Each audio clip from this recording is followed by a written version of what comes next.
തിരുവനന്തപുരത്ത് പട്ടത്തൊരു വാഹനം അപകടമുണ്ടായി, ഒരാൾ മരിച്ചു എന്ന വാർത്ത ഇപ്പോൾ വരുന്നു.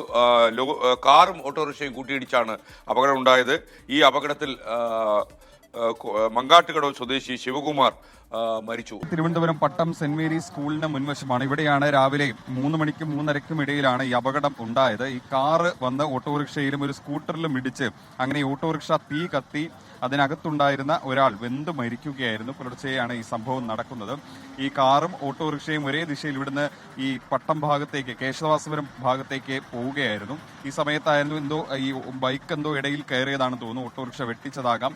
ഈ കാർ അതിൽ ഇടിച്ച് തെറിപ്പിക്കുകയായിരുന്നു. അമിത വേഗതയിൽ തന്നെയായിരുന്നു ഈ കാർ. ഈ കാറിനുള്ളിൽ നമ്മൾ പരിശോധിക്കുമ്പോൾ ഭക്ഷണാവശിഷ്ടങ്ങളും ഒരു ഒഴിഞ്ഞ ഗ്ലാസും കാണുന്നുണ്ട്. ഇയാൾ മദ്യപിച്ചതാണോ എന്നൊന്നും വ്യക്തമല്ല. നിലവിൽ ആശുപത്രിയിൽ ചികിത്സയിലാണ്. അത് രക്തപരിശോധനയിലൂടെ മാത്രമേ അത് വ്യക്തമാവുകയുള്ളൂ. കാർ അമിത വേഗതയിലായിരുന്നു എന്ന് ദൃക്സാക്ഷികൾ പറയുന്നുണ്ട്. ഈ ഓട്ടോറിക്ഷ അകത്തുണ്ടായിരുന്നത് 2 പേരാണ്.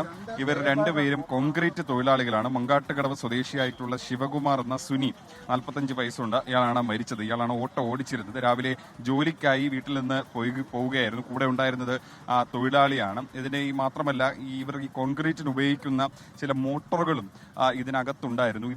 ഇതിലുണ്ടായിരുന്ന ഇന്ധനം കത്തിയതാകാം പെട്ടെന്ന് ഓട്ടോറിക്ഷയ്ക്ക് തീ പിടിച്ചതെന്നാണ് പ്രാഥമിക നിഗമനം.